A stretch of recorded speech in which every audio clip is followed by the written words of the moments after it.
Ladies and gentlemen, welcome to Chanel Jasmine, the best novel Chanel for romantic stories. Hai guys, selamat datang di channel Jasmine, channel terbaik untuk menyimak novel-novel romantis. Mohon dukung channel ini dengan subscribe, like dan share video-video yang ada di channel ini. Terima kasih. Kaisar Agung Seni Bela Diri Bab 899. Setelah mengembalikan kesadaran kecil Jiang Ming, ingatannya tetap berhenti pada saat sebelum dia hampir dibunuh oleh Liu Tianlu. Jiang Ming, kakak bukan menjadi kecil, tetapi karena terluka parah, jadi tubuhku berubah menjadi seperti ini. Luo Xiu menjelaskan, meskipun tubuh dan lautan kesadarannya telah hancur menjadi debu, Luo Xiu tidak putus asa. Dia percaya bahwa selama dia diberikan waktu, dia dapat segera pulih. Bahkan, baginya, ini justru merupakan berkah tersembunyi. Karena sebelumnya ada beberapa ketidaksempurnaan dalam proses penyempurnaan tubuh dan lautan kesadarannya, kini dengan membangun ulang semuanya, ia memiliki kesempatan untuk memperbaiki kelemahan-kelemahan itu. Dalam bencana guntur kali ini, cincin penyimpanan yang ia miliki tidak mengalami kerusakan. Selain tubuh dan lautan kesadaran yang hancur, benda-benda berharga lainnya tidak mengalami kehilangan apapun. Meskipun harga yang harus dibayar tidak sedikit, tetapi bagaimanapun juga, Luo Xiu berhasil menghidupkan kembali Jiang Ming dengan membalikkan sungai waktu. Jika dia bertemu dengan Cha Ziyan lagi, setidaknya dia akan memiliki jawaban yang dapat disampaikan kepadanya. Jiang Ming tidak mengerti, dan Luo Xiu juga tidak menjelaskan kepadanya. Bahkan, dia tidak berniat memberitahu Cha Ziyan bahwa Jiang Ming pernah dibunuh. Terkadang, ada hal-hal yang lebih baik dibiarkan tidak diketahui, bukankah begitu? Di waktu yang tersisa, Luo Xiu mulai membangun kembali tubuh dan lautan kesadarannya di dalam istana reinkarnasi. Bagi para kultivator biasa, membangun kembali tubuh dan lautan kesadaran adalah hal yang sangat sulit, tetapi Luo Xiu memiliki batu agung Taichu, sebuah benda suci yang mengandung energi Taichu, sumber energi terbaik untuk membentuk tubuh dan lautan kesadaran. Selain itu, Luo Xiu juga sering membimbing Jiang Ming dalam latihan. Karena keberadaan Kaisar Dunia Bawah, dia tidak membiarkan Jiang Ming melanjutkan latihan teknik roda reinkarnasi dunia bawah. Dengan pencapaiannya dalam dunia bela diri, teknik apapun yang ia pilihkan untuk Jiang Ming pasti akan jauh lebih kuat daripada teknik itu. Seiring waktu berlalu, setelah batu agung Taichu sepenuhnya dikonsumsi, Luo Xiu akhirnya menyelesaikan proses rekonstruksi tubuhnya. Tubuh barunya lebih sempurna dibandingkan sebelumnya. Namun, ada satu hal yang membuatnya sedikit kecewa, energi Taichu dalam batu telah habis, sehingga dia tidak bisa menggunakan energi itu untuk membangun kembali lautan kesadarannya. Lautan kesadarannya adalah lautan kesadaran bintang, jauh lebih kuat dibandingkan dengan para kultivator biasa, dan juga lebih stabil.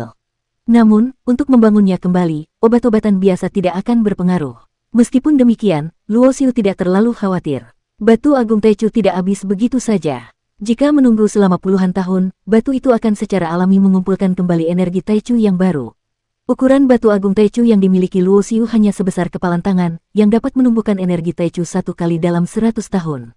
Jika ukurannya lebih besar, ia bisa menghasilkan lebih banyak energi Taichu dalam waktu yang lebih singkat.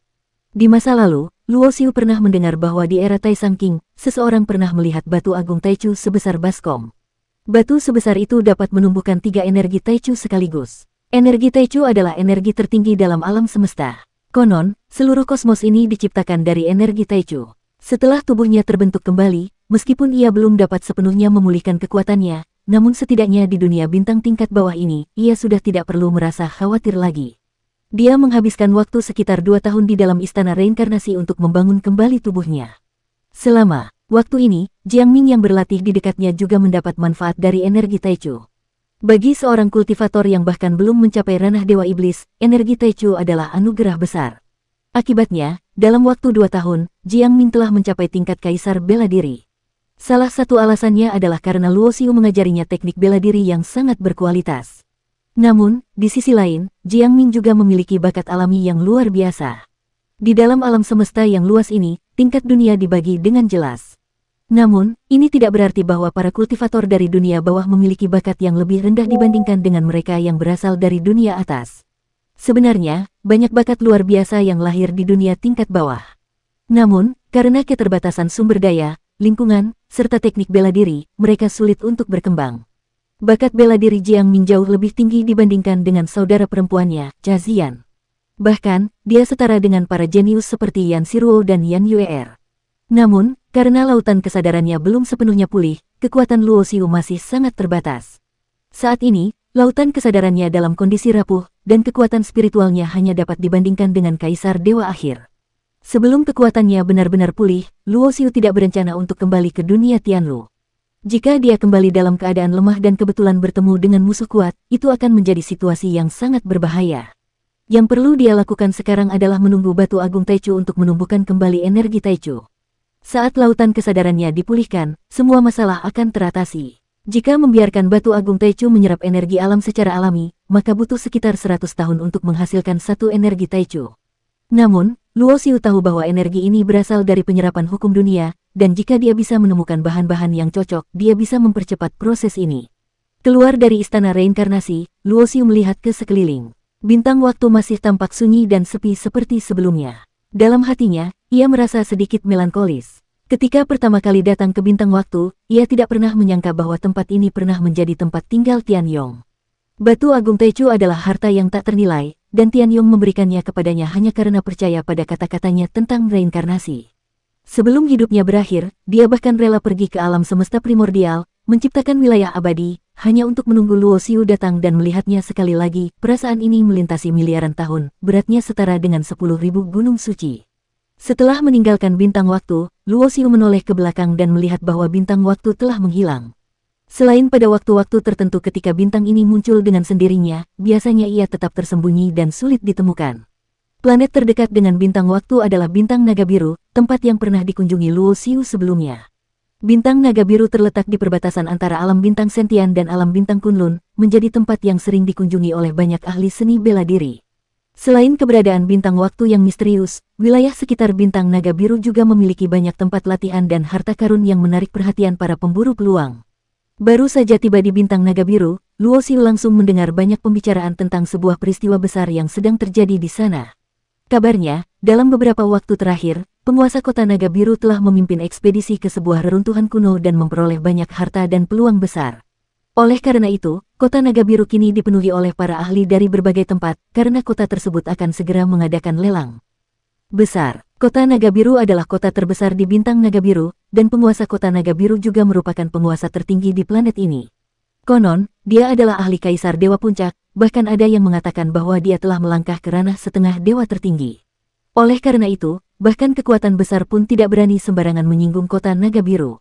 Selain itu, ada legenda bahwa bintang naga biru dinamai demikian karena dulunya ada seekor naga-naga biru dari zaman kuno yang tertidur di dalamnya. Jika naga itu masih hidup, maka itu pasti akan menjadi keberadaan yang sangat menakutkan. Bagi Luo Xiu, lelang di bintang tingkat rendah ini sama sekali tidak menarik perhatiannya. Bahkan jika setengah dewa tertinggi menganggapnya sebagai kesempatan besar, bagi Luo Xiu itu bukan hal yang istimewa. Di dunia ini, hanya harta yang dianggap berharga oleh Dewa Agung dan Kaisar Agung yang mungkin bisa membuat Luo Xiu tertarik. Namun, meskipun Luo Xiu tidak tertarik dengan lelang tersebut, Xiao Jiangming tampaknya sangat antusias dan bersikeras meminta Luo Xiu membawanya untuk melihat acara besar ini. Bagaimanapun, Jiangming masih seorang anak kecil yang penuh rasa ingin tahu. Luo Xiu tidak tega mengecewakannya, jadi dia pun setuju. Lelang ini bukanlah acara yang bisa dihadiri sembarang orang. Para tokoh terkenal dan ahli dari kekuatan besar akan mendapatkan undangan khusus dari kota naga biru. Sedangkan bagi yang tidak memiliki undangan, mereka harus membeli tiket masuk dalam bentuk plakat giok untuk bisa berpartisipasi. Plakat giok ini dibagi menjadi 4 tingkatan, A, B, C, dan D. Semakin tinggi tingkat plakatnya, semakin dekat posisi duduknya ke panggung utama. Selain itu, tingkatan plakat ini juga mencerminkan status dan kekuatan seseorang. Karena Luo Xiu hanya berniat membawa Jiangming untuk melihat-lihat, dia langsung membeli 2 plakat giok tingkat A agar mereka bisa mendapatkan posisi terbaik di tempat lelang. Saat memasuki tempat lelang, Luo Xiu menyadari bahwa ada banyak orang yang menghadiri acara ini. Bahkan, meskipun ia dan Jiangming telah membeli plakat giok tingkat A, posisi mereka masih bukan yang terbaik karena tempat terbaik telah dibeli lebih awal oleh beberapa ahli besar. Namun, karena lautan kesadarannya belum pulih, Luo Xiu tidak menggunakan kekuatan spiritualnya untuk memindai seluruh arena.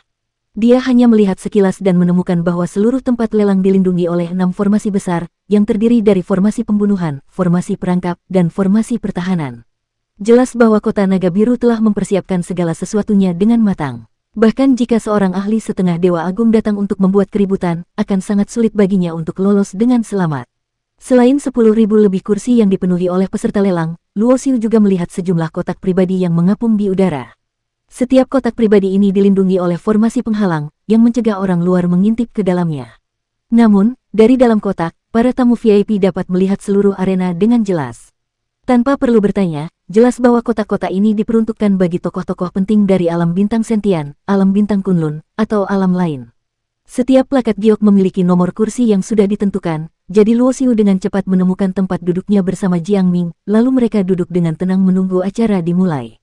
Sementara itu, Jiang Ming tampak sangat antusias, matanya terus melihat ke sekeliling, karena ini adalah pertama kalinya dia menyaksikan acara sebesar ini. Setiap orang yang hadir di tempat ini adalah ahli yang jauh lebih kuat darinya.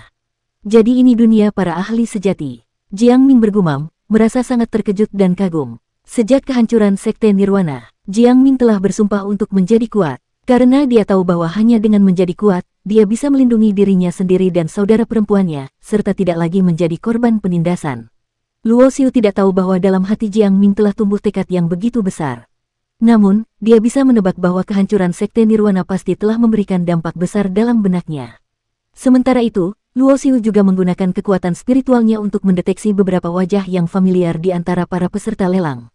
Misalnya, dia melihat Miao Lun Sengnu dari Sekte Taixi, serta para ahli dari Sekte Pedang Huangtian dan Istana Guanghan. Namun, Luo Xiu tidak repot-repot menyapa mereka. Baginya, orang-orang ini bukan teman, dan mereka bahkan pernah berencana untuk membunuhnya demi mendapatkan hadiah buku teknik Kaisar Dewa. Tentu saja, Luo Xiu tidak berniat membalas dendam. Saat ini, tingkatnya sudah jauh di atas mereka, sehingga dia tidak perlu membuang waktu untuk mengurus para semut kecil tersebut. 1 jam berlalu, dan suasana di tempat lelang yang sebelumnya bising perlahan mulai mendapatkan ketertiban. Di tengah arena lelang, seorang lelaki tua dengan janggut kambing muncul di atas panggung utama.